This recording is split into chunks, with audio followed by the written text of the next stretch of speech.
সোমালিল্যান্ডকে স্বাধীন ও সার্বভৌম রাষ্ট্র হিসেবে স্বীকৃতি দিয়েছে ইসরায়েল। শুক্রবার ২৬ ডিসেম্বর এই স্বীকৃতি দেওয়ার পাশাপাশি ইসরায়েল কূটনৈতিক সম্পর্ক প্রতিষ্ঠায় তাদের সঙ্গে একটি চুক্তিও স্বাক্ষর করেছে।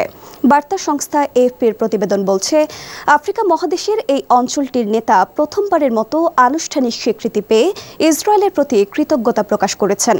১৯৯১ সালে সোমালিয়া থেকে আলাদা হয়ে স্বাধীনতার ঘোষণা দেয় সোমালিল্যান্ড।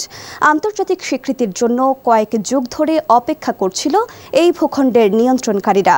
তবে গত বছর দেশটির প্রেসিডেন্ট হিসেবে আব্দুর রহমান মোহাম্মদ আবদুল্লাহি ক্ষমতা নেবার পর থেকে এই দাবি আরও জোরালো হতে শুরু করে। এদিকে সোমালিয়ার প্রধানমন্ত্রীর অফিসের দুটি সূত্র জানিয়েছে, এই স্বীকৃতির পর তীব্র প্রতিবাদ জানিয়েছে সোমালিয়া।